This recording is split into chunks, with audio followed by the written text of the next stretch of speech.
ನಮಸ್ತೆ ಸ್ನೇಹಿತರೆ, ಇವತ್ತು ನಾವು ದ್ವಿತೀಯ BA ಇತಿಹಾಸದಲ್ಲಿ ಮುಖ್ಯವಾದ ಪ್ರಶ್ನೆಯ ವಿವರಣೆಯನ್ನು ತಿಳ್ಕೊಳ್ಳುವ. ಈಗಾಗಲೇ ಮುಖ್ಯವಾದ ಪ್ರಶ್ನೆಗಳನ್ನೆಲ್ಲ ಕೂಡ ತಿಳಿಸಿದ್ದೆ.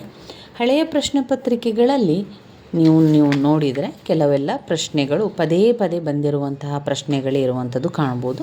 ಇವತ್ತು ನಾವು 2023 ಪ್ರಶ್ನೆ ಪತ್ರಿಕೆಯಲ್ಲಿ ಬಂದಿರುವಂತಹ 10 ಅಂಕದ ಪ್ರಶ್ನೆ ಶೇರ್ಷಾನ ಸುಧಾರಣೆಗಳನ್ನು ವಿವರಿಸಿ ಎನ್ನುವಂಥದ್ದು. ಇದೇ ಪ್ರಶ್ನೆ ನೀವು ಮತ್ತೊಂದು ಪ್ರಶ್ನೆ ಪತ್ರಿಕೆಯಲ್ಲಿ 15 ಅಂಕಕ್ಕೂ ಕೂಡ ಕೇಳಿದ್ದಾರೆ. ಆದ್ದರಿಂದ ಶೇರ್ಷಾನ ಸುಧಾರಣೆಗಳು ತುಂಬಾ ಇಂಪಾರ್ಟೆಂಟ್ ಆಗಿರುವಂತಹ ಪ್ರಶ್ನೆಯಾಗಿದೆ. ಇದು 15 ಅಂಕಕ್ಕೂ ಕೂಡ ಕೇಳ್ತಾರೆ, 10 ಅಂಕಕ್ಕೂ ಕೂಡ ಕೇಳುವಂತಹ ಒಂದು ಪ್ರಶ್ನೆ. ಅದರಿಂದ ಶೇರ್ಷಾನ ಸುಧಾರಣೆಗಳನ್ನು ನೀವು ಓದ್ಕೊಳ್ಳೇಬೇಕು, ಇದನ್ನು ಸ್ಕಿಪ್ ಮಾಡಬೇಡಿ. ತುಂಬಾ ಇಂಪಾರ್ಟೆಂಟ್ ಆಗಿರುವಂತಹ 10 ಅಂಕದ ಮತ್ತು 15 ಅಂಕದ ಪ್ರಶ್ನೆ ಶೇರ್ಷಾನ ಸುಧಾರಣೆಗಳು. ಪ್ರತಿ ಬಾರಿ ಅಂದರೆ ಹಲವು ಪ್ರಶ್ನೆ ಪತ್ರಿಕೆಯನ್ನು ನೀವು ನೋಡಿದರೆ ನಿಮಗೆ ಅದರಲ್ಲಿ ಶೇರ್ಷಾನ ಸುಧಾರಣೆಯ ಬಗ್ಗೆ ಕೇಳಿರ್ತಾರೆ. ಇವತ್ತು ನಾವು ಶೇರ್ಷಾನ ಸುಧಾರಣೆಯ ವಿವರಣೆಗಳನ್ನು ಸಂಪೂರ್ಣವಾಗಿ ಈ ಒಂದು ವಿಡಿಯೋದಲ್ಲಿ ತಿಳಿತಾ ಹೋಗುವ.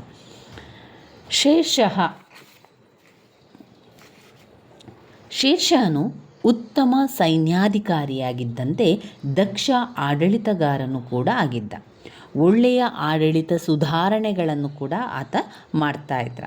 ಆದರೆ ಅಲ್ಪ ಕಾಲದಲ್ಲಿ ಇದ್ದಂತಹ ಶೇರ್ಷಾನು ಬಹುದೊಡ್ಡ ಖ್ಯಾತಿವಂತನು ಕೂಡ ಆಗ್ತಾನೆ.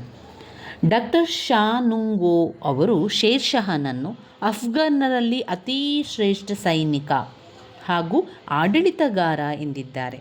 ಅವರು ಮುಂದುವರಿದು ರಾಜ್ಯ ನಿರ್ಮಾಪಕನಾಗಿ ಹಾಗೂ ಉತ್ತಮ ರಚನಾತ್ಮಕ ಆಡಳಿತವನ್ನು ನಡೆಸುವುದರಲ್ಲಿ ಅಕ್ಬರನಿಗಿಂತಲೂ ಶೇರ್ಷಾ ಉತ್ತಮ ಎಂಬುದಾಗಿ ಅಭಿಪ್ರಾಯವನ್ನು ಪಡುತ್ತಾರೆ.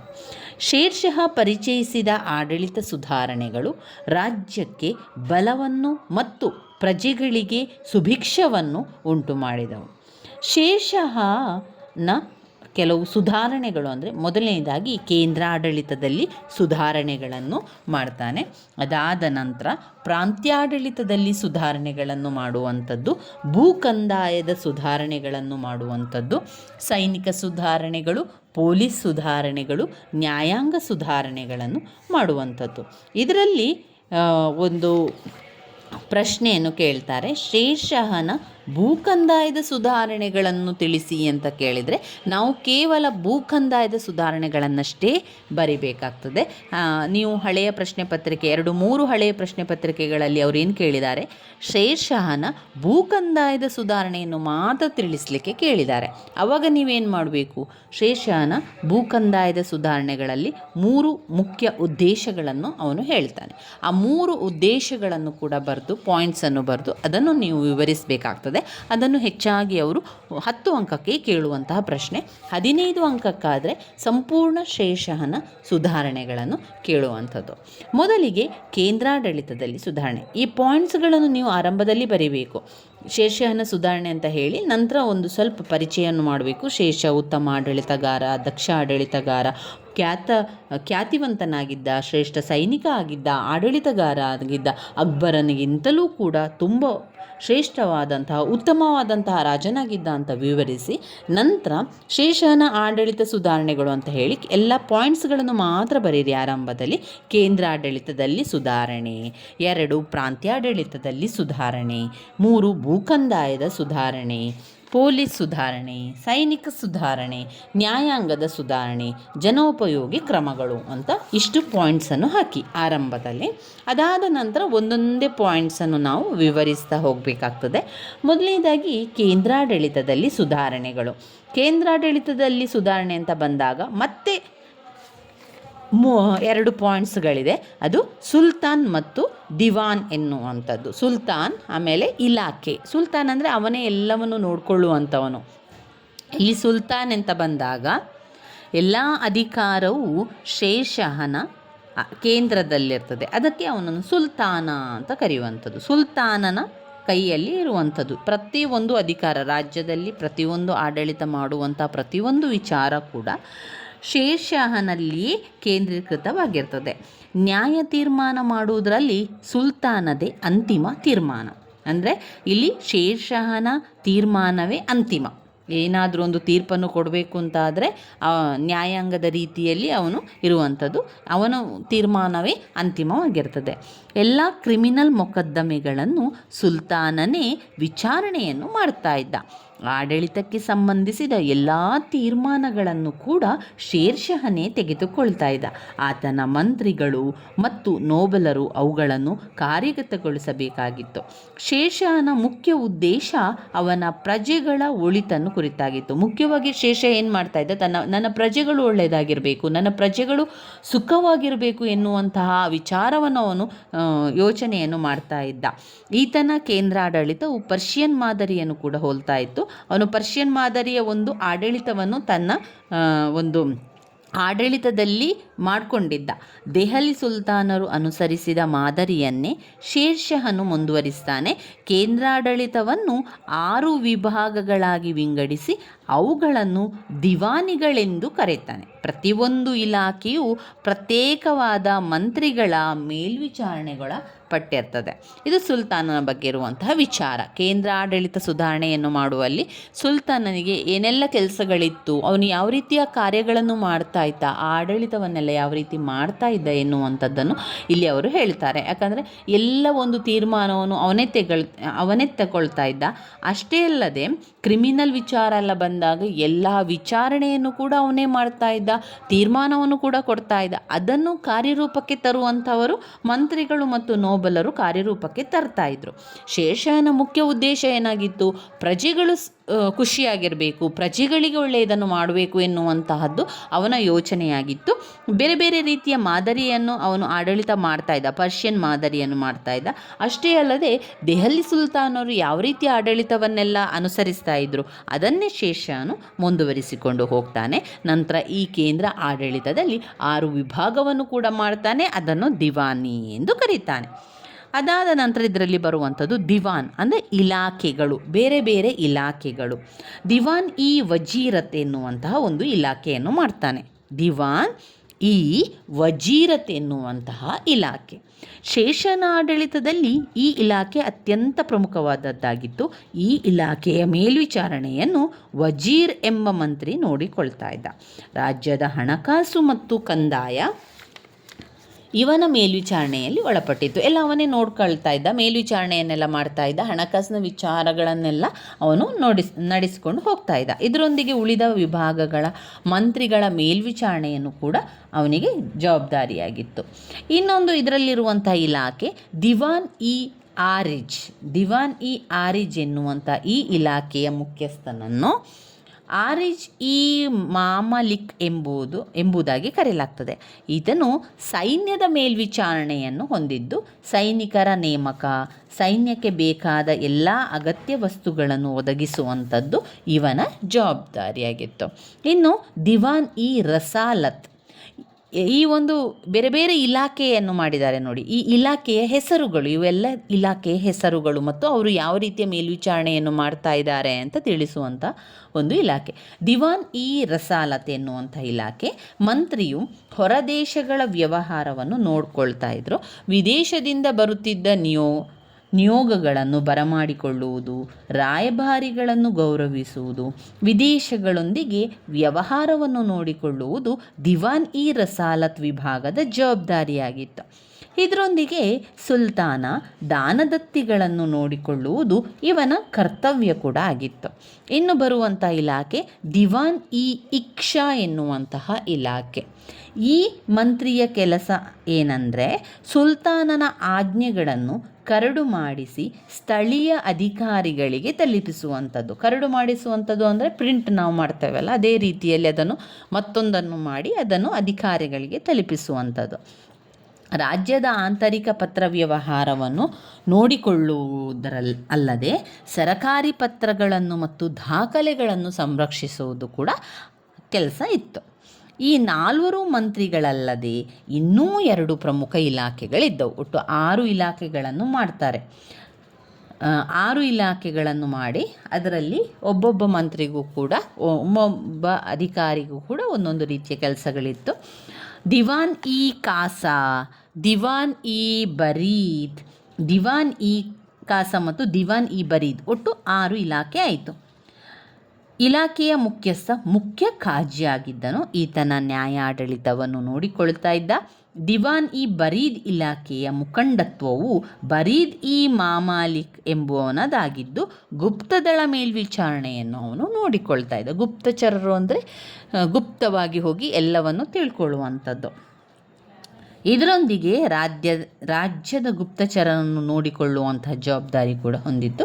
ಇವಿಷ್ಟು ಕೇಂದ್ರಾಡಳಿತ ಸುಧಾರಣೆಗಳಲ್ಲಿ ಬರುವಂತಹ ವಿಚಾರ. ಶೇರ್ಷಾಹನ ಸುಧಾರಣೆಗಳಾದಂತಹ ಕೇಂದ್ರಾಡಳಿತ ಸುಧಾರಣೆಗಳಲ್ಲಿ ಬರುವಂಥದ್ದು ಸುಲ್ತಾನ್, ದಿವಾನ್ ಅಂದರೆ ಇಲಾಖೆಗಳು, ಒಟ್ಟು 6 ಇಲಾಖೆಗಳನ್ನಾಗಿ ಮಾಡಿರ್ತಾರಲ್ಲ, ಆ 6 ಇಲಾಖೆಯ ಹೆಸರು ದಿವಾನ್ ಇ ವಜೀರತ್, ದಿವಾನ್ ಇ ಆರಿಜ್, ದಿವಾನ್ ಇ ರಸಾಲತ್, ದಿವಾನ್ ಇ ಇಕ್ಷಾ, ಆಮೇಲೆ ಮತ್ತೆರಡು ಇದೆ ದಿವಾನ್ ಇ ಕಾಸಾ, ದಿವಾನ್ ಇ ಬರೀದ್.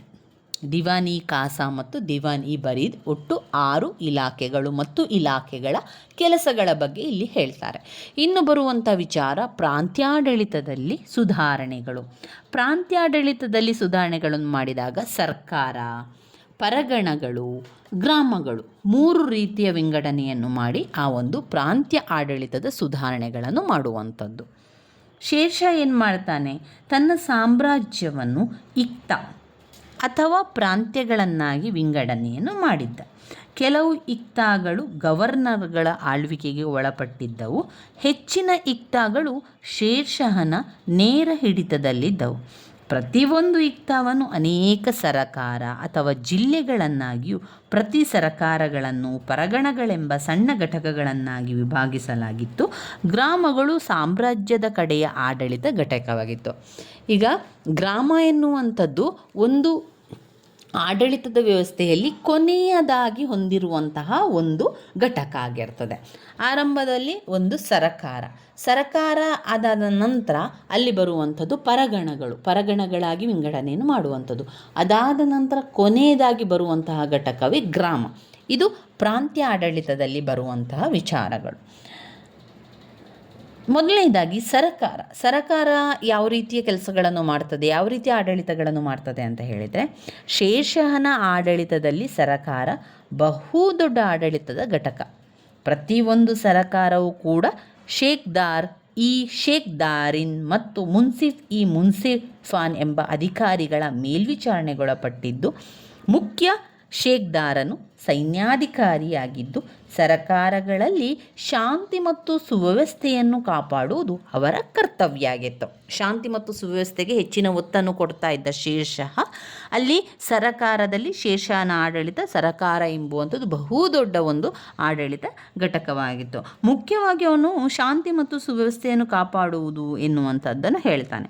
ಇದರೊಂದಿಗೆ ಸಹಾಯಕ ಶೇಖ್ದಾರರಿಗೆ ಆಯಾಯ ಸರ್ಕಾರಗಳ ಕಂದಾಯ ಮತ್ತು ಇತರ ತೆರಿಗೆಗಳನ್ನು ವಸೂಲು ಮಾಡಲು ಸಹಾಯ ಮಾಡಬೇಕಾಗಿತ್ತು.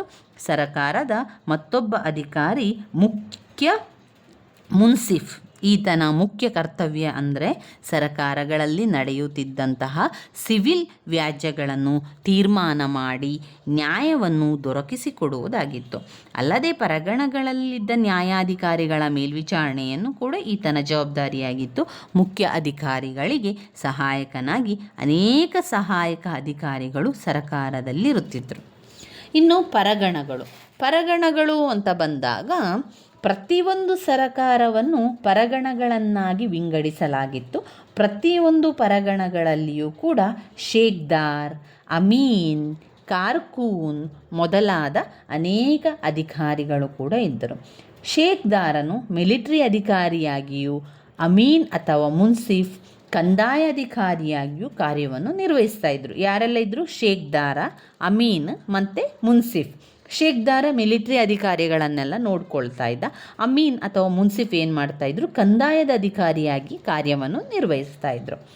ಇನ್ನು ಪ್ರತಿ ಪರಗಣದಲ್ಲಿಯೂ ಕೂಡ 2 ಕಾರಕೂನರಿದ್ದರು. ಪರಗಣದ ದಾಸ್ತಾವೇಜುಗಳನ್ನು ಹಿಂದಿ ಮತ್ತು ಪರ್ಷಿಯನ್ ಭಾಷೆಯಲ್ಲಿ ದಾಖಲು ಮಾಡಬೇಕಾಗಿತ್ತು. ಇದಲ್ಲದೆ ಪಟವಾರಿ, ಚೌಧರಿ, ಮುಕದ್ದಮ್ಗಳೆಂಬ ಅಧೀನ ಅಧಿಕಾರಿಗಳು ಜನತೆ ಮತ್ತು ಅಧಿಕಾರಗಳ ನಡುವೆ ಮಧ್ಯವರ್ತಿಗಳಾಗಿ ಕೆಲಸವನ್ನು ನಿರ್ವಹಿಸ್ತಾ ಇದ್ರು. ಪರಗಣಗಳಲ್ಲಿ ಶಾಂತಿ ಸುವ್ಯವಸ್ಥೆಯನ್ನು ಕಾಪಾಡುವುದು ಶೇಖ್ದಾರರ ಜವಾಬ್ದಾರಿ ಕೂಡ ಆಗಿತ್ತು. ಅಲ್ಲದೆ ಅಮೀನನಿಗೆ ಕಂದಾಯವನ್ನು ವಸೂಲು ಮಾಡಲು ಸಹಕರಿಸುವುದು, ವ್ಯವಸಾಯಗಳಿಗೆ ಒಳಪಟ್ಟಂತಹ ಜಮೀನುಗಳ ಅಳತೆ ಮಾಡುವಂಥದ್ದು, ಸಿವಿಲ್ ಮೊಕದ್ದಮೆಗಳನ್ನು ತೀರ್ಮಾನ ಮಾಡುವುದು ಇವನ ಕರ್ತವ್ಯ ಆಗಿತ್ತು.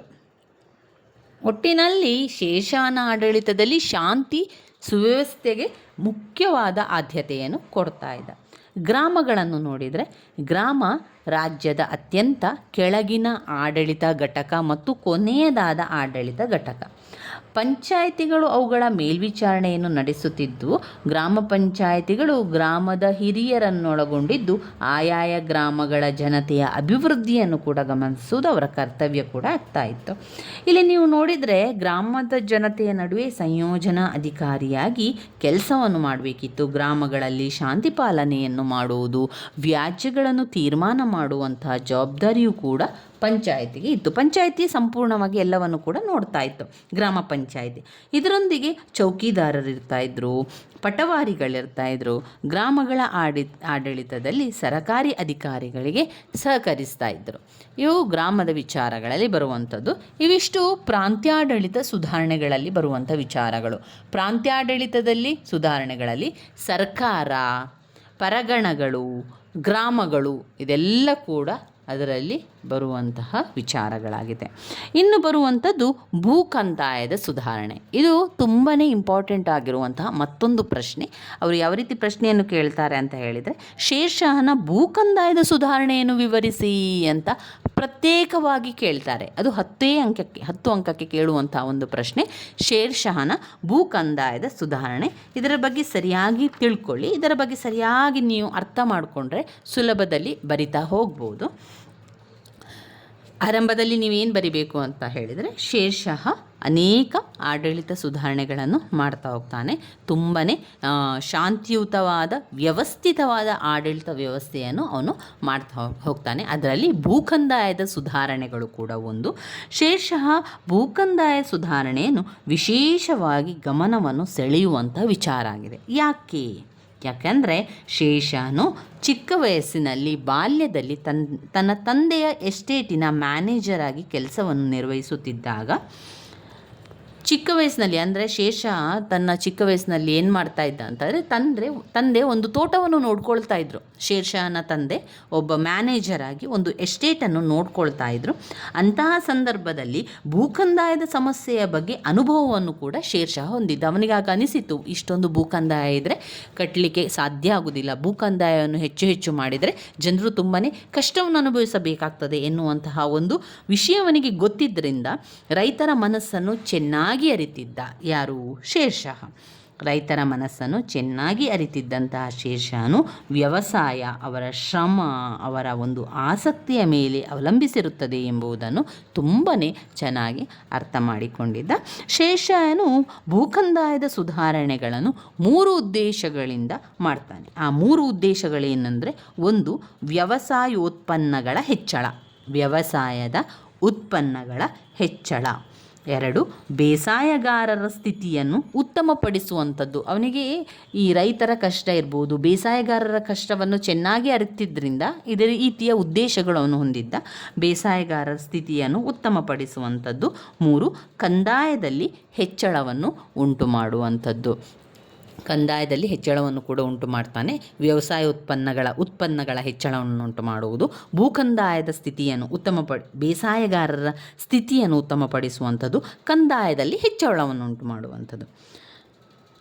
ವ್ಯವಸಾಯಕ್ಕೆ ಒಳಪಟ್ಟಂತಹ ಭೂಮಿಯನ್ನು ಒಂದೇ ನಮೂನೆಯಲ್ಲಿ ಅಳತೆಯನ್ನು ಮಾಡಿ ಸಂಬಂಧಪಟ್ಟಂತಹ ಬೇಸಾಯಗಾರರಿಗೆ ಹಕ್ಕುಪತ್ರಗಳನ್ನು ಕೊಡಿಸಬೇಕೆಂಬುದು ತನ್ನ ಅಧಿಕಾರಿಗಳಿಗೆ ಆಜ್ಞೆಯನ್ನು ಕೂಡ ಮಾಡಿದ್ದ. ಅಂದರೆ ಸರಿಯಾಗಿ ಅಳತೆ ಮಾಡಬೇಕು, ಸರಿಯಾಗಿ ಅಳತೆ ಮಾಡಿ ಅದನ್ನು ಆಯಾಯ ಬೇಸಾಯಗಾರರಿಗೆ ಅದನ್ನು ಕೊಡಬೇಕು. ಆ ಹಕ್ಕುಪತ್ರಗಳ ಜೊತೆಗೆ ಅವರಿಗೆ ಅದನ್ನು ಸಂಪೂರ್ಣವಾಗಿ ಕೊಟ್ಟು ಬಿಡಬೇಕು ಅಂತ ಹೇಳಿ ಅಧಿಕಾರಿಗಳಿಗೆ ಆಜ್ಞೆಯನ್ನು ಮಾಡ್ತಾನೆ. ಭೂಮಿಯನ್ನು ಅಳತೆ ಮಾಡಲು ಸಿಕಂದರ್ ಗಜವನ್ನು ಉಪಯೋಗಿಸಲಾಯಿತು. ಜಾರಿ ಹಗ್ಗವನ್ನು ಅಳತೆಯ ಸಾಧನವಾಗಿ ಬಳಸಿದ್ದಲ್ಲದೆ ಭೂಕಂದಾಯವನ್ನು ನಿಗದಿಗೊಳಿಸಲು ಬಿಗಾ ಎಂಬುದನ್ನು ಅಳತೆಯ ಮಾನವನ್ನಾಗಿ ಉಪಯೋಗಿಸಲು ತಿಳಿಸಲಾಯಿತು. ಅಂದರೆ ಒಂದೊಂದು ಅಳತೆಗೆ ಒಂದೊಂದು ಸಾಧನವನ್ನು ಬಳಸಿದರು. ಅಳತೆ ಮಾಡಬೇಕು, ಸರಿಯಾದ ಒಂದು ಹಗ್ಗವನ್ನು ಅಳತೆಯನ್ನು ಅದು ಕರೆಕ್ಟಾಗಿ ಎಲ್ಲ ಅಳತೆಯನ್ನು ಮಾಡಿ ಭೂಮಿಯನ್ನು ಕೊಡಬೇಕಲ್ವ, ಅದಕ್ಕೋಸ್ಕರ ಸಿಕಂದರ್ ಗಜವನ್ನು ಉಪಯೋಗಿಸಲಾಯಿತು. ಜಾರಿ ಹಗ್ಗವನ್ನು ಅಳತೆಗೆ ಬಳಸಲಾಯಿತು. ಆಮೇಲೆ ಬಿಗಾ ಎನ್ನುವಂಥ ಅಳತೆಯ ಮಾನವನನ್ನು ಕೂಡ ಮಾನವನ್ನಾಗಿ ಉಪಯೋಗಿಸಲಾಯಿತು. ಭೂಮಿಯ ಫಲವತ್ತತೆಯ ಅನುಗುಣವಾಗಿ ವ್ಯವಸಾಯಕ್ಕೆ ಒಳಪಟ್ಟಂತಹ ಭೂಮಿಯನ್ನು 3 ಭಾಗಗಳಾಗಿ ವಿಂಗಡಿಸಲಾಯಿತು. ಅಲ್ಲಿ ಫಲವತ್ತತೆ ಇದೆಯಾ ಅಂತ ನೋಡ್ಕೊಳ್ಬೇಕು. ಫಲವತ್ತತೆಯನ್ನು ನೋಡಿ ಆ ಫಲವತ್ತಿನ ಭೂಮಿಯನ್ನು ರೈತರಿಗೆ ಕೊಡಬೇಕಿತ್ತು. ಅವುಗಳೆಂದರೆ ಉತ್ತಮ, ಮಧ್ಯಮ ಮತ್ತು ಅಧಮ ಎನ್ನುವಂಥ ವಿಂಗಡಣೆಯನ್ನು ಮಾಡಿದರು. ಅದಾದ ನಂತರ ಏನು ಮಾಡಿದರು, ಆ ಭೂಮಿಯಲ್ಲಿ ಉತ್ತಮ, ಮಧ್ಯಮ, ಅಧಮ ಎನ್ನುವಂತಹ 3 ವಿಭಾಗವನ್ನು ಮಾಡ್ತಾರೆ. ಪ್ರತಿಯೊಂದು ಬಿಗಾ ಭೂಮಿಯ ಬೆಲೆಯನ್ನು ಆಧರಿಸಿ ಕಂದಾಯವನ್ನು ನಿಗದಿಗೊಳಿಸಲಾಯಿತು. ಇಂತಹ ವೈಜ್ಞಾನಿಕ ಮಾದರಿಯಲ್ಲಿ ಕಂದಾಯವನ್ನು ನಿಗದಿಪಡಿಸಿದ್ದಲ್ಲದೆ ಪ್ರತಿ ಬೇಸಾಯಗಾರನಿಗೂ ಕೂಡ 2 ಪತ್ರಗಳನ್ನು ನೀಡಲಾಯಿತು. ಅವರಿಗೆ ಪ್ರತಿಯೊಬ್ಬ ಬೇಸಾಯಗಾರನಿಗೂ ಕೂಡ ಸರಿಯಾಗಿ ಅಳತೆಯನ್ನು ಮಾಡಿ ಸರಿಯಾಗಿ ಅದನ್ನು ನೋಡಿ ಭೂಮಿಯನ್ನು ಕೊಡ್ತಾರೆ. ಆದರೆ ಇಲ್ಲಿ ರೈತರಿಗೆ ಆ ಭೂಮಿಯಲ್ಲಿ ಎಷ್ಟು ಫಸಲು ಬರ್ತದೆ ಎನ್ನುವಂಥದ್ದು ಅವನಿಗೆ ಗೊತ್ತಾಗಬೇಕಲ್ಲ, ಅದಕ್ಕೋಸ್ಕರ ಅದನ್ನು ಕೂಡ ಫಲವತ್ತತೆಯನ್ನು ಕೂಡ ಅಳತೆಯನ್ನು ಮಾಡ್ತಾನೆ. ಉತ್ತಮ, ಅಧಮ, ಮಧ್ಯಮ ಎನ್ನುವಂಥ ರೀತಿಯಲ್ಲಿ 3 ರೀತಿಯ ಅಳತೆಯನ್ನು ಮಾಡಿ ಆಯಾ ಬೇಸಾಯಗಾರರ ಭೂಮಿ ಎಷ್ಟು ಫಲವತ್ತತೆಯಿಂದ ಕೂಡಿದೆ ಅದರ ಮೇಲೆಗೆ ಅವನು ಕಂದಾಯವನ್ನು ಹಾಕ್ತಾ ಇದ್ದ. ಒಟ್ಟಾರೆಯಾಗಿ ಎಲ್ಲರಿಗೂ ಕೂಡ ಒಂದೇ ರೀತಿಯ ಕಂದಾಯವನ್ನು ವಿಧಿಸ್ತಾ ಇರಲಿಲ್ಲ. ಅವನಿಗೆ ಅರ್ಥ ಆಗ್ತಾ ಇತ್ತು, ಫಲವತ್ತತೆ ಇರುವಂಥ ಭೂಮಿಯಲ್ಲಿ ಬೆಳೆದಂತಹ ಬೆಳೆ ಇದೆಯಲ್ಲ ಹೆಚ್ಚು ಸಿಗ್ತದಲ್ವ, ಆವಾಗ ಅವರಿಗೆ ಕಂದಾಯವನ್ನು ಕಟ್ಟಲಿಕ್ಕೆ ಸಾಧ್ಯ ಆಗ್ತದೆ. ಯಾವಾಗ ಫಲವತ್ತತೆ ಇಲ್ಲದಂತಹ ಭೂಮಿಯಲ್ಲಿ ಬೆಳೆ ಬೆಳೆಸ್ತಾರೋ ಅವರಿಗೆ ತುಂಬಾ ಫಸಲು ಸಿಗುವುದಿಲ್ಲ, ಅವರಿಗೆ ಕಂದಾಯವನ್ನು ಕಡಿಮೆ ಮಾಡ್ತಾ ಇದ್ದ. ಈ ರೀತಿಯಾಗಿ ತುಂಬಾ ಯೋಚನೆ ಮಾಡಿ ರೈತರಿಗೆ ಸಹಾಯವಾಗುವ ರೀತಿಯಲ್ಲಿ ಅವನು ಮಾಡ್ತಾ ಇದ್ದ. ಅದರ ಜೊತೆಗೆ 2 ಪತ್ರಗಳನ್ನು ಕೂಡ ಕೊಡ್ತಾನೆ. ಯಾರಿಗೆ? ಬೇಸಾಯಗಾರನಿಗೆ. ಏನು ಆ ಪತ್ರ ಅಂದರೆ ಪಟ್ಟ ಅಥವಾ ಭೂಮಿಯ ಆಧಾರ ಪತ್ರ. ಪಟ್ಟ ಅಂತ ಹೇಳುವಂಥದ್ದು, ಅದಕ್ಕೆ ಈಗಲೂ ಕೂಡ ನಾವು ಪಟ್ಟ ಅಂತವೇ ಹೇಳ್ತೇವೆ. ಕೆಲವು ಕಡೆ ಭೂಮಿಯ ಆಧಾರ ಅಂತ ಹೇಳ್ಬೋದು, ಅಥವಾ ಇನ್ನಿತರ ಬೇರೆ ಹೆಸರು ಕೂಡ ಇರ್ಬೋದು. ಪಟ್ಟ ಅಥವಾ ಭೂಮಿಯ ಆಧಾರ ಅಂತ ಹೇಳುವಂಥದ್ದು ಒಂದು. ಮತ್ತೊಂದು ಕಬೂಲಿಯತ್ ಅಥವಾ ಒಪ್ಪಿಗೆಯ ಕರಾರು ಪತ್ರ. ಕಬೂಲಿಯತ್ ಅಥವಾ ಒಪ್ಪಿಗೆಯ ಕರಾರು ಪತ್ರ. ಈ ರೀತಿಯ 2 ಪತ್ರಗಳನ್ನು ಬೇಸಾಯಗಾರರಿಗೆ ಕೊಡ್ತಾರೆ. ಭೂಮಿಯ ಆಧಾರ ಪತ್ರದಲ್ಲಿ ಪ್ರತಿ ಬೇಸಾಯಗಾರ ಅಧೀನದಲ್ಲಿದ್ದ ವಿವಿಧ ರೀತಿಯ ಭೂಮಿ, ಅವುಗಳಲ್ಲಿ ಆತನು ಬೆಳೆಸುತ್ತಿದ್ದಂತಹ ಬೆಳೆ ಹಾಗೂ ಅದರ ಮೇಲೆ ವಿಧಿಸಿದಂತಹ ಕಂದಾಯ, ಈ ಎಲ್ಲ ವಿವರಗಳು ಅದರಲ್ಲಿ ಇರ್ತಿದ್ದು. ಯಾವುದರಲ್ಲಿ? ಪಟ್ಟ ಅಥವಾ ಭೂಮಿಯ ಆಧಾರ ಎನ್ನುವಂಥದ್ರಲ್ಲಿ ಇರ್ತಾ ಇತ್ತು. ಅವುಗಳಲ್ಲಿ ಆತನು ಬೆಳೆಯುತ್ತಿದ್ದಂತಹ ಬೆಳೆ, ಅದರ ಎಷ್ಟು ಅವನು ಫಸಲು ಬರ್ತದೆ, ಅದರ ಕಂದಾಯ ಏನು, ಎಲ್ಲ ಕೂಡ ಆ ಪತ್ರದಲ್ಲಿ ಇತ್ತು. ಕಬೂಲಿಯತ್ ಅಥವಾ ಒಪ್ಪಿಗೆ ಕರಾರು ಪತ್ರ ನಿಗದಿಗೊಳಿಸಿ ಪ್ರಮಾಣದಲ್ಲಿ ಕಂದಾಯವನ್ನು ರಾಜ್ಯಕ್ಕೆ ಅವನು ಸಲ್ಲಿಸುತ್ತೇನೆಂಬ ಭರವಸೆಯ ಪ್ರಮಾಣ ಪತ್ರ ಆಗಿತ್ತು. ಮತ್ತೊಂದು ಕಬೂಲಿಯತ್ ಅಥವಾ ಒಪ್ಪಿಗೆ ಕರಾರು ಪತ್ರದಲ್ಲಿ ಏನಿತ್ತು, ನಾನು ಬಂದಿರುವಂಥ ಫಸಲಿನ ಮೇರೆಗೆ ಕಂದಾಯವನ್ನು ರಾಜ್ಯಕ್ಕೆ ಕಟ್ತೇನೆ, ಭರವಸೆಯನ್ನು ಕೊಡ್ತೇನೆ ನಾನು ಅಂತ ಹೇಳಿ ಒಂದು ಪತ್ರ. ಭೂಕಂದಾಯದೊಂದಿಗೆ ಬೇಸಾಯಗಾರರು ಜಾರಿಬಾನ್ ಎಂಬ ಭೂಮಾಪಕರ ಶುಲ್ಕ ಮತ್ತು ಮುಹಸಿಲಾನ್ ಎಂಬ ಕಂದಾಯ ಅಧಿಕಾರಿಗಳ ಶುಲ್ಕವನ್ನು ಸಂದಾಯ ಮಾಡಬೇಕಾಗಿತ್ತು. ಶೇಷಃ ರೈತ ಮತ್ತು ರಾಜ್ಯದ ಮಧ್ಯೆ ಇದ್ದ ಜಮೀನ್ದಾರರು, ಗುತ್ತಿಗೆದಾರರು ಮೊದಲಾದ ಮಧ್ಯವರ್ತಿಗಳನ್ನೆಲ್ಲ ರದ್ದುಗೊಳಿಸ್ತಾನೆ. ಶೇಷನು ಉತ್ತಮ ಕೆಲಸ ಮಾಡಿದೇನು ಅಂದರೆ ಜಮೀನ್ದಾರ ಪದ್ಧತಿಯಾಗಿರ್ಬೋದು ಮತ್ತು ಗುತ್ತಿಗೆದಾರ ಪದ್ಧತಿಯಾಗಿರ್ಬೋದು, ಅದನ್ನೆಲ್ಲ ಕೂಡ ಮಧ್ಯವರ್ತಿಗಳನ್ನೆಲ್ಲ ರದ್ದುಗೊಳಿಸುವಂಥದ್ದು. ಬೇಸಾಯಗಾರರನ್ನು ಪ್ರೋತ್ಸಾಹಿಸುವ ದೃಷ್ಟಿಯಿಂದ ಅಲ್ಲಿ ವಿಪತ್ತು ತಲೆದೋರಿದಾಗ ಏನು ಮಾಡ್ತಾಯಿದ್ರು, ಸರಕಾರದಿಂದ ಅವರಿಗೆ ಬಾವಿಗಳನ್ನು ತೆರೆಸಿಕೊಳ್ತಾ ಇದ್ರು. ನೀರಿನ ಅಭಾವ ಬಂದಾಗ ಏನು ಮಾಡ್ತಾಯಿದ್ರು, ರಾಜ ರೈತರಿಗೆ ನೀರಿನ ವ್ಯವಸ್ಥೆ ಮಾಡಿಕೊಡ್ಬೇಕಲ್ಲ, ಅದಕ್ಕೆ ಬಾವಿಗಳನ್ನು ಕೂಡ ಕೊರೆಸಿಕೊಳ್ತಾ ಇದ್ರು. ಬೇಸಾಯಕ್ಕೆ ಬೇಕಾದಂಥ ಎಲ್ಲ ಸಲಕರಣೆಗಳನ್ನು ತೆಗೆದುಕೊಳ್ಳಲು ತಕಾವಿ ಸಾಲವನ್ನು ಕೂಡ ಕೊಡ್ತಾಯಿದ್ರು. ಬೇಸಾಯಕ್ಕೆ ಬೇಕಾದಂಥ ಉತ್ಪನ್ನಗಳಿರ್ಬೋದು, ಬೇಸಾಯಕ್ಕೆ ಬೇಕಾದಂಥ ಸಾಮಗ್ರಿಗಳನ್ನೆಲ್ಲ ತೆಗೆದುಕೊಳ್ಳಬೇಕು ಅಂತ ಹೇಳಿದರೆ ಅದಕ್ಕೆ ಸಂಬಂಧಪಟ್ಟಂತೆ ಸಾಲವನ್ನು ಕೂಡ ಕೊಡ್ತಾಯಿದ್ರು.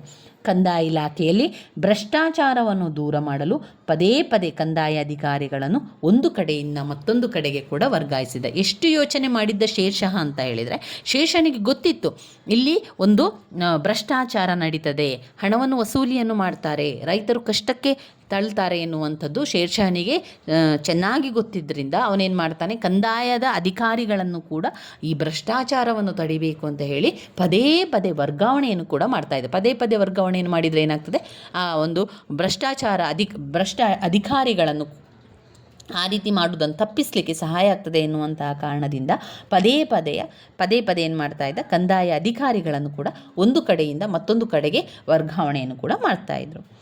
ಇವಿಷ್ಟು ಭೂ ಕಂದಾಯದಲ್ಲಿ ಸುಧಾರಣೆಯನ್ನು ಮಾಡಿರುವಂಥದ್ದು. ಇದು ವೆರಿ ವೆರಿ ಇಂಪಾರ್ಟೆಂಟ್ ಆಗಿರುವಂಥ 10 ಅಂಕದ ಪ್ರಶ್ನೆ. ಭೂ ಕಂದಾಯದ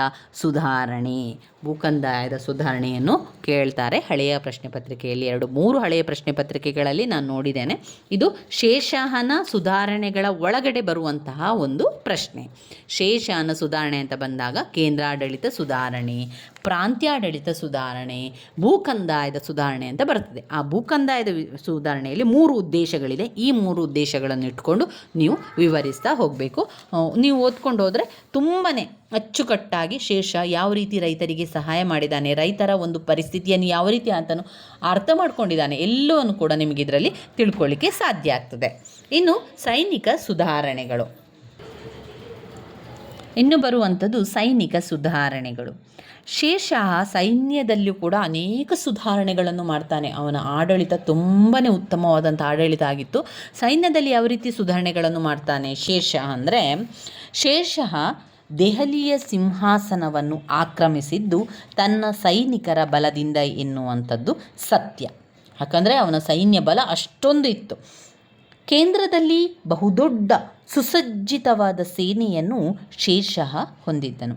ಶೇಷನು ಸೈನ್ಯಕ್ಕೆ ನೇಮಕಾತಿಯನ್ನು ಮಾಡುವಂತಹ ಸಂದರ್ಭದಲ್ಲಿ ತಾನೇ ಖುದ್ದಾಗಿ ಬಂದು ಅವರ ಗುಣಗಳನ್ನೆಲ್ಲ ಪರಿಶೀಲಿಸಿ, ಅವರ ಒಂದು ಅರ್ಹತೆಗಳನ್ನೆಲ್ಲ ಪರಿಶೀಲಿಸಿ, ರಾಜನೇ ಸ್ವತಃ ಬಂದು ಎಲ್ಲ ಗುಣಗಳನ್ನು ಪರಿಶೀಲಿಸಿ, ಅಂದರೆ ಸೈನಿಕರನ್ನು ಆಯ್ಕೆ ಮಾಡಬೇಕಾದ್ರೆ ಸರಿಯಾದ ಸೈನಿಕರು ಬೇಕು, ಸರಿಯಾದ ಸೈನಿಕರ ಆಯ್ಕೆ ಮಾಡಿಕೊಳ್ಬೇಕು ಅಂತ ಹೇಳಿ ಅವರ ಗುಣಗಳನ್ನು ಪರಿಶೀಲಿಸಿ ನಂತರ ನೇಮಕವನ್ನು ಮಾಡಿಕೊಳ್ತಾ ಇದ್ರು.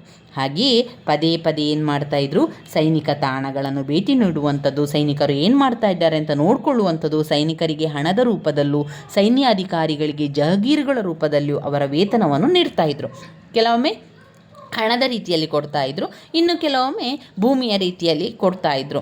ಅಲ್ಲಾವುದ್ದೀನ್ ಖಿಲ್ಜಿಯಂತೆ ಸೈನ್ಯದ ವಿವರಗಳುಳ್ಳ ಪಟ್ಟಿಯನ್ನು ಮತ್ತು ಕುದುರೆಗಳಿಗೆ ಮುದ್ರೆಯನ್ನೊತ್ತುವಂತಹ ಪದ್ಧತಿಯನ್ನು ಶೇಷಃ ಮುಂದುವರಿಸ್ತಾನೆ. ಶೇಷನು ಅದೇ ರೀತಿಯ ವಿಚಾರವನ್ನು ಸೈನಿಕ ಸುಧಾರಣೆಗಳಲ್ಲಿ ಮಾಡುವಾಗ ಕುದುರೆಗಳಿಗೆ ಮುದ್ರೆಯನ್ನು ಹಾಕ್ತಾ ಇರುವಂಥದ್ದು, ಸೈನಿಕರ ವಿವರಣ ಪಟ್ಟಿಯನ್ನು ಹೊಂದಿರುವಂಥದ್ದು ಅಲ್ಲಾವುದ್ದೀನ್ ಖಿಲ್ಜಿ ಯಾವ ರೀತಿ ಮಾಡಿದ್ದ ಅದೇ ರೀತಿಯಲ್ಲಿ ಶೇಷನ್ ಕೂಡ ಮುಂದುವರಿಸಿಕೊಂಡು ಹೋಗ್ತಾನೆ.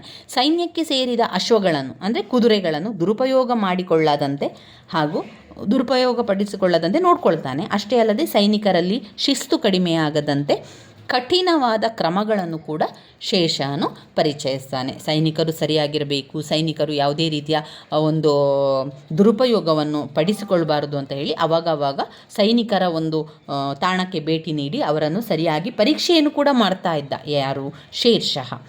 ನಂತರ ಪೊಲೀಸ್ ಸುಧಾರಣೆಗಳನ್ನೆಲ್ಲ ಮಾಡ್ತಾನೆ. ಪೊಲೀಸ್ ಸುಧಾರಣೆಗಳನ್ನು ಮಾಡುವಂಥದ್ದು ಅಂದರೆ ಶೇಷ ಅತ್ಯಂತ ಶಿಸ್ತಿನ ಮನುಷ್ಯ, ದೇವರಲ್ಲಿ ಭಯಭಕ್ತಿಯನ್ನು ಹೊಂದಿದ್ದವನು ಕೂಡ ಆಗಿದ್ದ. ತನ್ನ ಪ್ರಜೆಗಳ ಮಾನ ಪಾಸ್ತಿಗಳನ್ನು ರಕ್ಷಿಸುವುದು ತನ್ನ ಆದ್ಯ ಕರ್ತವ್ಯ ಎಂದು ಆತನು ನಂಬಿದ್ದ. ಶೇಷನ ಆಡಳಿತದಲ್ಲಿ ಸಿವಿಲ್ ಮತ್ತು ಮಿಲಿಟರಿ ಕಾರ್ಯಗಳಲ್ಲಿ ಹೆಚ್ಚಿನ ವ್ಯತ್ಯಾಸ ಇರಲಿಲ್ಲ. ಎಲ್ಲ ರೀತಿಯ ಸಿವಿಲ್ ಮತ್ತು ಮಿಲಿಟರಿ ಅಧಿಕಾರಿಗಳು ಕಾನೂನು ಮತ್ತು ಶಾಂತಿ ಪಾಲನೆಯಲ್ಲಿ ತೊಡಗಿಸಿಕೊಂಡಿದ್ದರು. ಶೇಷನು ಮುಖ್ಯವಾಗಿ ಎಲ್ಲ ವಿಚಾರದಲ್ಲಿ ಹೇಳ್ತಾ ಇದ್ದದ್ದು ಶಾಂತಿ ಪಾಲನೆಯನ್ನು ಮಾಡಬೇಕು, ವ್ಯವಸ್ಥಿತವಾಗಿರಬೇಕು, ಪ್ರತಿಯೊಂದು ಕೆಲಸ ಕೂಡ ಸುವ್ಯವಸ್ಥಿತವಾಗಿ ಇರಬೇಕು, ವ್ಯವಸ್ಥಿತವಾಗಿ ನೋಡಿಕೊಳ್ಬೇಕು. ಅವನ ಎಲ್ಲ ಸಿವಿಲ್ ಮಿಲಿಟರಿ ಕಾನೂನು ಎಲ್ಲ ಕೂಡ ಶಾಂತಿ ಪಾಲನೆಯನ್ನು ಕಾಪಾಡಬೇಕು ಎನ್ನುವಂಥದ್ದು.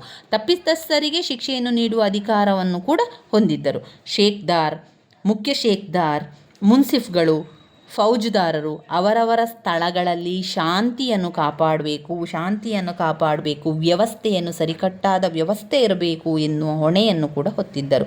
ಶಿಕ್ಷೆ ಬಹಳ ಕ್ರೂರವಾಗಿತ್ತು ಅವನ ಕಾಲದಲ್ಲಿ.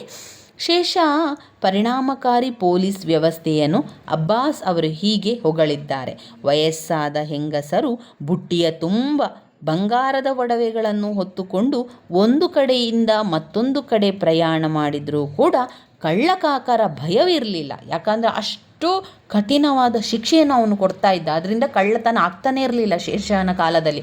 ಶೇಷ ಎಷ್ಟು ರೀತಿಯ ಉತ್ತಮ ಆಡಳಿತವನ್ನು ಮಾಡ್ತಾ ಇದ್ದ ಅಂದರೆ, ಒಬ್ಬ ವಯಸ್ಸಾದಂತಹ ಹೆಂಗಸು ಕೂಡ ಒಂದು ಬುಟ್ಟಿ ತುಂಬ ಚಿನ್ನವನ್ನು ತೆಗೆದುಕೊಂಡು ಹೋಗ್ತಾ ಇದ್ದಾಳೆ ಅಂತಾದರೆ ತುಂಬಾ ಧೈರ್ಯದಿಂದ ಅವರು ತೆಗೆದುಕೊಂಡು ಹೋಗ್ಬೋದು. ಅಲ್ಲಿ ಕಳ್ಳಕಾಕರ ಭಯ ಒಂದು ಸ್ವಲ್ಪ ಕೂಡ ಇರಲಿಲ್ಲ.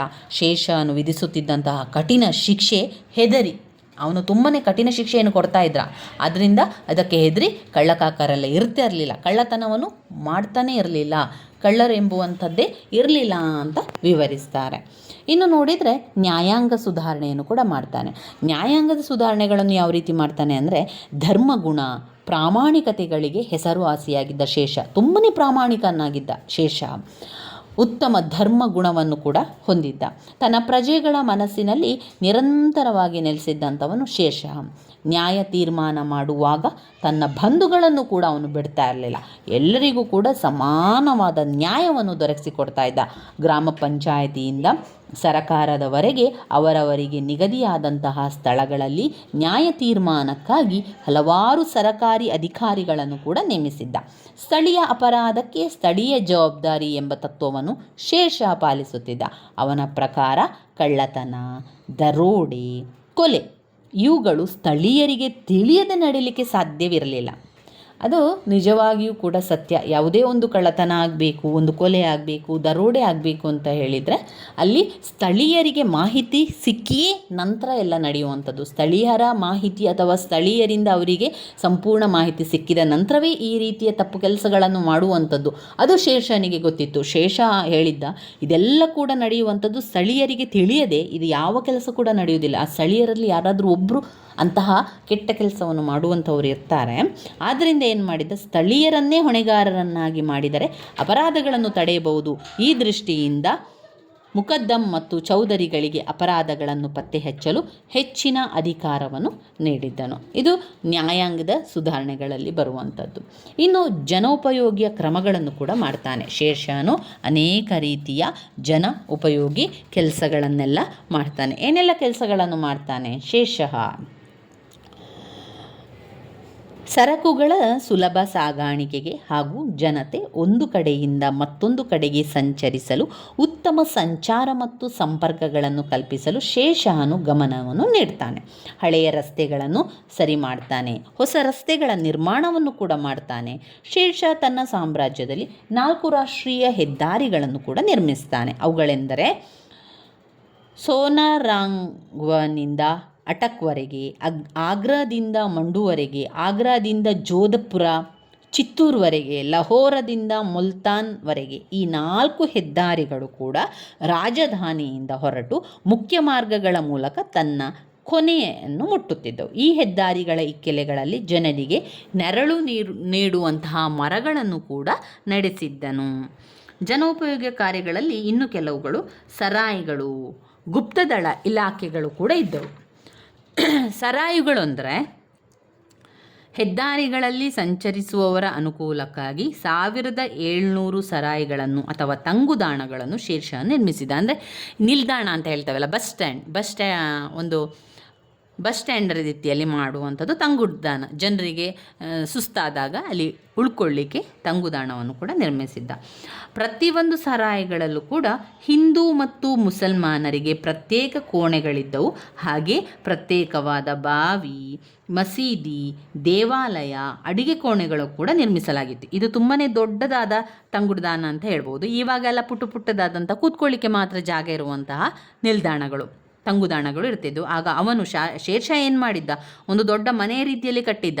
ಅಲ್ಲಿ ಹಿಂದೂ ಮತ್ತು ಮುಸಲ್ಮಾನರಿಗೆ ಪ್ರತ್ಯೇಕವಾದ ಕೋಣೆ ಇರ್ತಾ ಇತ್ತಂತೆ. ಪ್ರತ್ಯೇಕವಾದ ಬಾವಿ, ಮಸೀದಿ, ಹಿಂದೂಗಳ ಕೋಣೆಯಲ್ಲಿ ದೇವಾಲಯ, ಅಡಿಗೆ ಕೋಣೆ ಈ ರೀತಿಯಾಗಿ ದೊಡ್ಡದಾಗಿ ಒಂದು ಮನೆ ರೀತಿಯಲ್ಲಿ ನಿರ್ಮಿಸಿದ್ದ.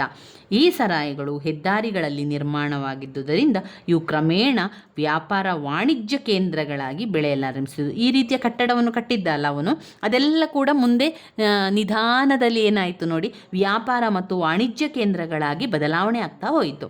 ಅಲ್ಲದೆ ಈ ಸರಾಯಿಗಳು ಅಂಚೆ ಇಲಾಖೆಯಿಂದ ಅಥವಾ ಡಾಕ್ ಚೌಕಿಗಳಾಗಿ ಕೂಡ ಕೆಲಸವನ್ನು ನಿರ್ವಹಿಸ್ತಾ ಇದ್ರು. ಪ್ರತಿ ಸರಾಯಿಗಳಲ್ಲಿ ಸದಾಕಾಲ ಇಬ್ಬರು ಕುದುರೆ ಸವಾರರು ಸಿದ್ಧವಾಗಿ ನಿಂತಿದ್ದರು. ಸುಲ್ತಾನನ ಪತ್ರಗಳನ್ನು, ಫರ್ಮಾನ್ಗಳನ್ನು ಒಂದು ಸ್ಥಳದಿಂದ ಮತ್ತೊಂದು ಕಡೆಗೆ ಶೀಘ್ರವಾಗಿ ತಲುಪಿಸ್ತಾ ಇದ್ರು. ಹೀಗೆ ಸರಾಯಿಗಳು ಸಾರ್ವಜನಿಕರ ಸಂಚಾರಕ್ಕೆ, ವರ್ತಕರಿಗೆ ತಂಗುದಾಣವಾಗಿ, ಸರಕಾರದ ಕಾಗದ ಪತ್ರಗಳ ಶೀಘ್ರ ರವಾನೆಗೆ ಕೂಡ ಸಹಾಯಕವಾಗಿತ್ತು. ತುಂಬಾ ಜನರಿಗೆ ಸಹಾಯಕವಾಗುವಂಥ ಕೆಲಸಗಳನ್ನು ಶೇರ್ಷಾನು ಮಾಡಿದ್ದಾನೆ. ಇನ್ನು ಗುಪ್ತದಳ ಇಲಾಖೆ ಅಂದರೆ ಜಾಗೃತ ದಳವನ್ನು ಕೂಡ ನೇಮಿಸಿದ್ದ. ಶೇಷಃ ಬಹಳ ಪರಿಣಾಮಕಾರಿಯಾದ ಗುಪ್ತದಳವನ್ನು ನಿರ್ವಹಣೆಯನ್ನು ಮಾಡ್ತಾ ಇದ್ದ.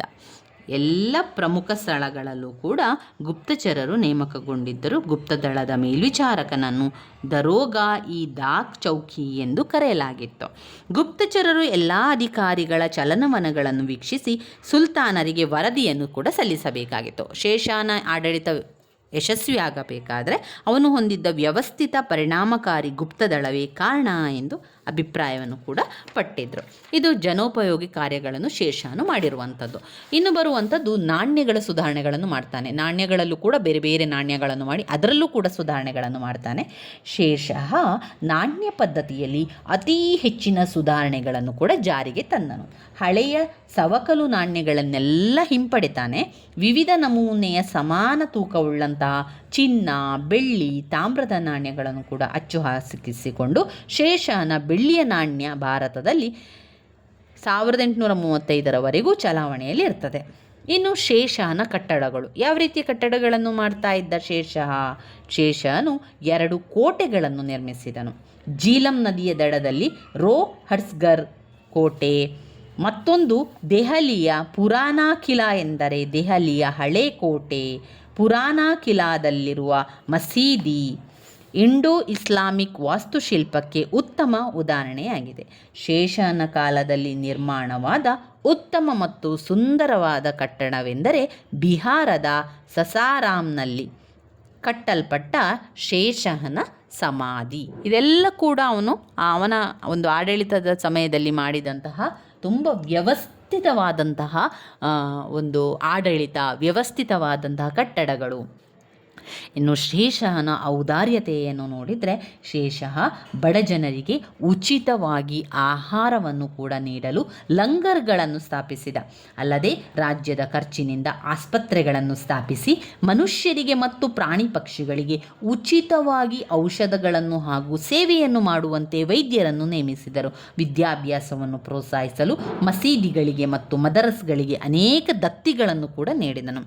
ನೋಡಿ, ಶೇಷಃ ಎಷ್ಟೊಂದು ಒಳ್ಳೆಯ ಆಡಳಿತಗಾರನಾಗಿದ್ದ, ದಕ್ಷ ಆಡಳಿತಗಾರನಾಗಿದ್ದ, ಒಳ್ಳೆಯ ಮನಸ್ಸುಳ್ಳಂತಹ ರಾಜನಾಗಿದ್ದ ಅಂತ ಹೇಳಿದರೆ ಬಡ ಜನರಿಗೆಲ್ಲರೂ ಕೂಡ ಉಚಿತವಾದ ಆಹಾರವನ್ನು ಕೊಡಬೇಕು, ಅವರು ಆಹಾರ ಇಲ್ಲದೆ ಬಳಲ್ತಾ ಇದ್ದಾರೆ ಅಂತ ಅರ್ಥಕೊಂಡಂತಹ ಶೇಷಃ ಒಂದು ಲಂಗರ್ಗಳನ್ನು, ಆಹಾರವನ್ನು ನೀಡುವಂತಹ ಉಚಿತ ಒಂದು ಹೋಟೆಲ್ ಅಂತ ಹೇಳ್ಬೋದು, ಅಥವಾ ಒಂದು ಸಣ್ಣದಾದ ಒಂದು ಅಂಗಡಿ ಥರ ಇಟ್ಕೊಂಡು ಅದರಲ್ಲಿ ಜನರಿಗೆಲ್ಲ ಊಟವನ್ನು ಕೊಡ್ತಾ ಇದ್ದ. ಆಮೇಲೆ ಏನಾದರೂ ಒಂದು ಆಸ್ಪತ್ರೆ ಖರ್ಚಿಗೆ ಸಂಬಂಧಪಟ್ಟಂತೆ ಆಸ್ಪತ್ರೆಗಳನ್ನು ಸ್ಥಾಪಿಸಿ ಮನುಷ್ಯರಿಗೆ ಮತ್ತು ಪ್ರಾಣಿಗಳಿಗೆ ಉಚಿತವಾದವನ್ನು ಮದ್ದು ಕೊಡಬೇಕು ಅಂತ ಹೇಳ್ತಾನೆ. ವಿದ್ಯಾಭ್ಯಾಸಕ್ಕೂ ಕೂಡ ತುಂಬಾ ಪ್ರೋತ್ಸಾಹವನ್ನು ನೀಡ್ತಾನೆ. ಸೂರ್ ಮನೆತನದ ಅವನತಿ. ಕೇವಲ 5 ವರ್ಷಗಳ ಅಲ್ಪಕಾಲದಲ್ಲಿ ಶೇಷ ಜನತೆಗೆ ಉತ್ತಮ ಆಡಳಿತ ನೀಡುವುದರಲ್ಲಿ ಯಶಸ್ವಿಯಾಗ್ತಾನೆ. ಆದರೆ 5 ವರ್ಷ ಸ್ನೇಹಿತರೆ, ಎಷ್ಟು ಉತ್ತಮ ಆಡಳಿತವನ್ನು ಮಾಡಿದ, ದಕ್ಷ ಆಡಳಿತಗಾರನಾಗಿದ್ದ. ಪ್ರತಿ ಒಂದು ವ್ಯವಸ್ಥೆಯಲ್ಲೂ ಕೂಡ ಶಾಂತಿ ಇರಬೇಕು, ವ್ಯವಸ್ಥಿತವಾದ ಒಂದು ಕೆಲಸಗಳಾಗಬೇಕು ಅಂತ ಯೋಚನೆಯನ್ನು ಮಾಡ್ತಾ ಇದ್ದಂತಹ ಶೇಷನು 5 ವರ್ಷದ ಅಲ್ಪ ಕಾಲದಲ್ಲಿ ಶೇಷ ಜನತೆಗೆ ಉತ್ತಮವಾದಂತಹ ಆಡಳಿತವನ್ನು ನೀಡುವುದರಲ್ಲಿ ಯಶಸ್ವಿಯಾಗಿದ್ದಾನೆ. ಈತನ ಮಗನೂ ಉತ್ತರಾಧಿಕಾರಿಯೂ ಆದ ಇಸ್ಲಾಂ ಶಾ ವರೆಗೆ ದೆಹಲಿಯನ್ನು ಆಳಿದನು. ಇಸ್ಲಾಂ ಶಾನ ಮರಣ ಸೂರ್ ಸಂತತಿಯ ಅವನತಿಯನ್ನು ಸೂಚಿಸಿತು. ಇಸ್ಲಾಂ ಶಾನ ಮಗನಾದ ಫಿರೋಜ್ ಶಾನು ವಯಸ್ಸಿ 12ನೇ ವಯಸ್ಸಿನಲ್ಲಿ ಕೊಲೆಯಾಗ್ತಾನೆ. ಸೂರ್ ಸಂತತಿಯ ಸಿಂಹಾಸನಕ್ಕಾಗಿ ಇದೇ ಮನೆತನದ ಮೂವರಲ್ಲಿ ಪೈಪೋಟಿ ಕೂಡ ಪ್ರಾರಂಭವಾಗ್ತದೆ. ಅಂದರೆ ಆದಿಲ್ ಶಾ, ಇಬ್ರಾಹಿಂ ಶಾ, ಸಿಕಂದರ್ ಶಾ ಮೂವರಲ್ಲಿ ಯಾರು ವಿಜೇತರಾಗಿ ಸಿಂಹಾಸನವನ್ನು ಆಕ್ರಮಿಸಲಾಗದಿದ್ದುದರಿಂದ ಸಾಮ್ರಾಜ್ಯ ವಿಭಜಿಸಲ್ಪಟ್ಟು ಇಂತಹ ಸಂದರ್ಭದಲ್ಲಿ ಉಪಯೋಗಿಸಿಕೊಂಡ ಹುಮಾಯೂನನು ದೆಹಲಿಯಲ್ಲಿದ್ದ ಸಿಕಂದರ್ ಶಾನನ್ನು ಮಾಚಿವಾರ ಕದನದಲ್ಲಿ ಸೋಲಿಸಿ ಅಫ್ಘನ್ನರ ಆಡಳಿತವನ್ನು ನಿರ್ಮೂಲನೆ ಮಾಡಿ ಮೊಘಲರ ಆಳ್ವಿಕೆಯನ್ನು ಪುನರ್ಸ್ಥಾಪನೆಯನ್ನು ಮಾಡ್ತಾನೆ. ಶೇರ್ಷಾ ಕೊನೆಯದಾಗಿ ಒಂದು ಮುಕ್ತಾಯವನ್ನು ಕೂಡ ಕೊಡುವ ಶೇರ್ಷಾನ ಒಂದು ಆಡಳಿತ. ಶೇರ್ಷಾ ಉತ್ತಮ ಸೇನಾಧಿಕಾರಿಯಾಗಿದ್ದಂತೆ ದಕ್ಷ ಆಡಳಿತಗಾರ. ಕೊನೆಯದಾಗಿ ನೀವು ಎಲ್ಲ ಪಾಯಿಂಟ್ಸಿನ ವಿವರಣೆಯನ್ನು ಬರೆದ ನಂತರ ಒಂದು ಮುಕ್ತಾಯದ ರೀತಿಯಲ್ಲಿ ಸ್ವಲ್ಪ ಬರಿಬೇಕಾಗ್ತದೆ. ನಿಮ್ಮ ಉತ್ತರ ಪತ್ರಿಕೆಯ ಕೊನೆಯದಾದ ಕಾಲ್ಪುಟದಲ್ಲಿ ಬರೆಯಿರಿ. ಏನು ಬರಿಬೇಕು, ಈ ರೀತಿಯಾಗಿ ಬರಿತಾ ಹೋಗಿ. ಶೇರ್ಷಾ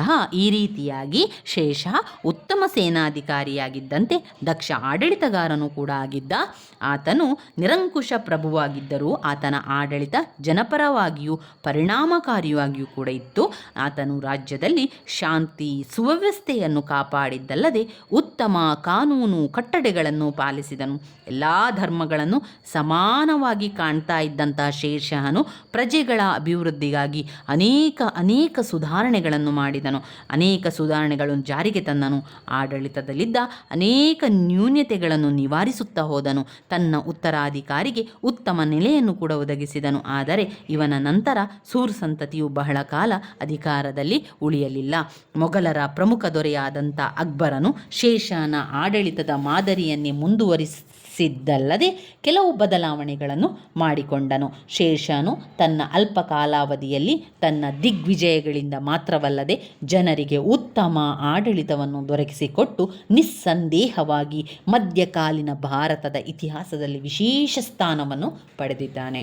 ಎಷ್ಟು ಉತ್ತಮವಾಗಿ ಆಡಳಿತ ಮಾಡಿದ್ದಾನೆ ಅಂತ ಹೇಳಿದರೆ, ಅವನ ಒಂದು ಶಾಂತಿಯುತವಾದಂಥ ಒಂದು ವ್ಯವಸ್ಥಿತವಾದಂಥ ಆಡಳಿತವನ್ನು ನೋಡಿದರೆ ಅವನು ಶ್ರೇಷ್ಠವಾದಂಥ ಒಬ್ಬ ರಾಜ, ಅಲ್ಪಕಾಲದಲ್ಲಿ ಉತ್ತಮವಾದಂತಹ ಖ್ಯಾತಿಯನ್ನು ಪಡೆದಂತಹ ಆಡಳಿತಗಾರ ಅಂತ ಅವನನ್ನು ಹೇಳ್ತಾರೆ. ಶೇರ್ಷಾನ ಸುಧಾರಣೆಗಳು 15 ಅಂಕಕ್ಕೆ ಅಥವಾ 10 ಅಂಕಕ್ಕೆ ಕೇಳಿಯೇ ಕೇಳುವಂತಹ ಒಂದು ಪ್ರಶ್ನೆ. ವೆರಿ ಇಂಪಾರ್ಟೆಂಟ್ ಆಗಿರುವಂತಹ ಪ್ರಶ್ನೆ.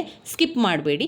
ಸಮಯ ಇದ್ದಾಗ ಇದನ್ನು ನೀವು ಕೇಳ್ಕೊಂಡು ನಿಮಗೆ ಎಷ್ಟು ಬರಲಿಕ್ಕೆ ಸಾಧ್ಯ ಅಷ್ಟನ್ನು ಬರಿತಾ ಹೋಗಿ ಸ್ನೇಹಿತರೆ. ನನ್ನ ವೀಡಿಯೋಸ್ ಎಲ್ಲ ನಿಮಗೆ ಇಷ್ಟ ಆಗ್ತಾ ಇದ್ದರೆ ಲೈಕ್ ಕೊಡಿ, ಶೇರ್ ಮಾಡಿ, ಹಾಗೆ ಸಬ್ಸ್ಕ್ರೈಬ್ ಮಾಡಲಿಕ್ಕೆ ಮರಿಬೇಡಿ ಸ್ನೇಹಿತರೆ. ಧನ್ಯವಾದಗಳು.